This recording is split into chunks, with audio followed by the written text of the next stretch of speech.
because of the free speech grounds, because when ICE came to try to pick up, in Mahmoud Khalil's case, when they tried to pick him up, they offered no warrant. These were unmarked people. There were no charges. And so you have Senator Durbin and Senate Judiciary, right, Bernie? I think he is the ranking member of the Judiciary. I believe they released a statement talking about how they want to move on this. Bernie and AOC have been barnstorming the country, doing a series of rallies that have been selling out. It's really exciting to watch this energy. Well, actually, I say selling out. These are free. People don't have to pay to get into them, but they are packing the arenas. Hasan Piker had the opportunity to sit down and have a conversation with them at sort of backstage, and it's kind of fun. In the middle of it, AOC gets called up to the stage, so you may have seen her on stage at one of these rallies, and this is a moment where she's actually crossing the barrier between backstage and on stage. But we stay backstage with Hasan and AOC and Bernie to talk. It's a relatively brief conversation, but I think it's really interesting, and I want to watch it with you now. So let's take a look at it, and then I want to know what you think of the comments. Ladies and gentlemen, boys, girls, and MBs, we have Bernie Sanders and AOC in the building. You guys are about to go up and speak at another one of the rallies that you've been doing, the Fighting Oligarchy tour. And I'm very excited to have you here. Vegas, specifically for me, has a lot of importance, because I always say it's like the last time that I felt really hopeful about the future of this country, because I was outdoor knocking for you along with the Chapo boys as well in the primaries. And we did pretty well, huh? Yeah, and everyone kept saying, oh, the Culinary Union is not going to vote, but the rank and file very clearly was swinging in your direction, and in spite of the media attacks, you obviously pulled through, and then COVID, and then all hell broke loose, obviously, and here we are. You don't have a lot of time, so and I'm sure that we'll get to talk a little bit more in the future as well, but I went to Japan recently, and I got both of you guys gifts. I actually have another gift for you, but unfortunately I don't have your gift, the actual gift here. Hold on. This one's for you. This is a Palestinian movement in Japan. Thank you. Solidarity with Palestine. And this is a little train for public transit. Oh. I have a Japanese Communist Party pin for you as well, but unfortunately, because I went over there and I checked out their headquarters. But what are you guys trying to accomplish with these rallies? Let's get started. I mean, I think that the kind of moment that we're in, and also something that Trump was able to exploit, was really practicing, even though he doesn't believe in working class politics, they had a very focused working class strategy. And I think for a while, like, Democratic Party clearly wasn't effective at that, wasn't successful at that. And I think one of the things that we're here to do is to actually rally a class-conscious movement to bring people together and to show that we can fight for a better future, not in marginalizing and attacking people, marginalized people, but actually in rejecting the differences that we have to come together in common cause and to organize folks. Well, I agree. To me, this country faces the worst set of crises that we have faced in a very, very, very long time. We are looking at a nation which is now oligarchic, and they don't hide it. I mean, I must give them credit for that. You know, they're out there. Mr. Musk, the richest guy in the world, is running all over the place, cutting veterans, the needs of veterans, going after Social Security. There are in addition to Musk, he got 13 nominees of Trump to head major agencies. They're all billionaires. So you got a government, clearly, no embarrassment, of the billionaire class, by the billionaire class, for the billionaire class. And then what is, I would hope, would be upsetting to all Americans, no matter what their politics may be. You can be conservative about this. You got a president who is moving us very rapidly into an authoritarian form of society. I mean, you don't sue media in America because they say something bad about you. Alexandria and I got about 500 lawsuits there, but we happen to believe in democracy. You don't ask for the impeachment of judges because they issue a ruling which you disagree with.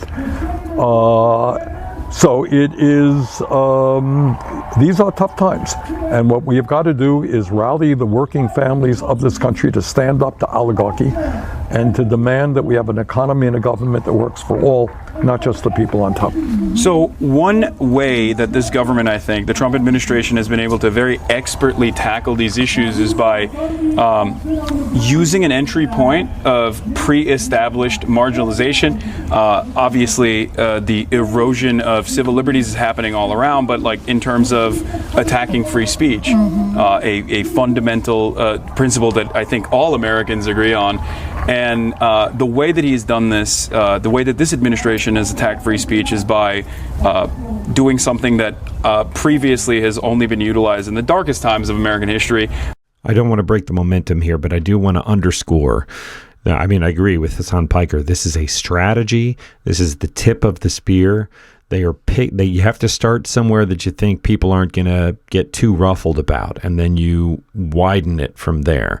And I would also just reiterate, remember that with these people, every accusation is a confession, right? So they've been screaming about free speech and how conservative voices are being censored, right? When, of course, they're not interested in free speech. They're only interested in speech that supports their agenda. I'm, of course, talking about Mahmoud Khalil being potentially being deported, or at least having his green card revoked for basically nothing. That the administration has all but admitted for no discernible reason other than the fact that he was the lead negotiator on the student side, the student protesters at Columbia campus. On top of that, just like in Nazi Germany, the Trump administration is now trying to put up an academic receivership and take charge and take control over different institutions within Columbia. And I feel like this is a grave mistake. Do you feel like the Democrats have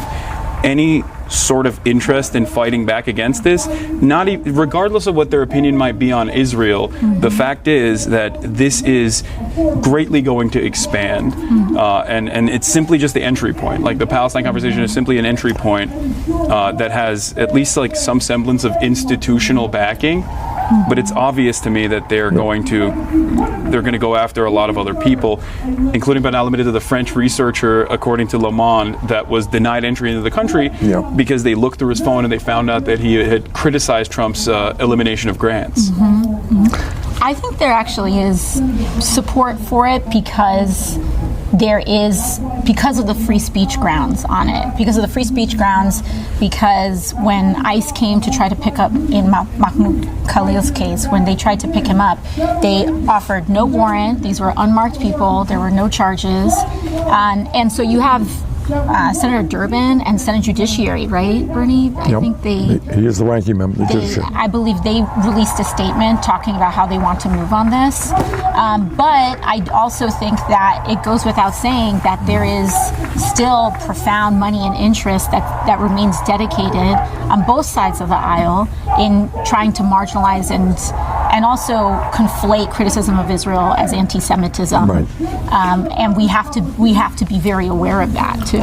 We have very limited time, and you guys have to. Do I need to? Sorry. You got no time. I'm going up. Okay. It's my cue. All right. Just Sorry, a minute I'm or going up on two. stage. All right, perfect. Sorry. One question I actually wanted to ask you before we let you go is you've also talked about recently with the New York Times about what the future of the Democratic Party looks like and what maybe young enterprising individuals must do, and I believe I'm paraphrasing here. You said something along the lines of like running as an independent rather than utilizing the party for me, infrastructure. that's not a very radical concept because I am the longest serving independent in American congressional history, and I've always run as an independent.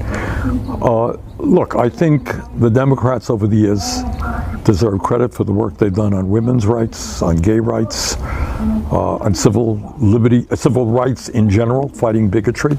They deserve credit, and they've made progress. But I don't think anybody with a straight face can tell you that they've stood up for the working class of this country. And I think that's why so many working class people have drifted into the Republican Party, not because they believe in tax breaks for billionaires or they don't believe that climate change is real. It's they look at the Democrats and there's not much there. So what my view is people should think about running as they want, progressive independents, should run as progressive Democrats, but don't necessarily feel that you have to run within the Democratic Party. And I think, as you may recall, in Nebraska, a fellow named Dan Osborne ran a really, really powerful campaign as an independent, running as a very proud trade unionist, running on economic issues, and he did extremely well, much better than anyone had anticipated. So that was my point, and I think it makes sense. Do you feel like there's any sort of momentum to break through the duopoly in this structure as someone who has run as an independent? And it is. Long career?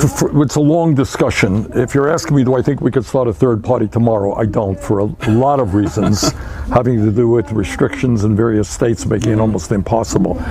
But I think what you're seeing is massive discontent with both the Republican Party and the Democratic Party. More and more people are looking for, I think, independent alternatives.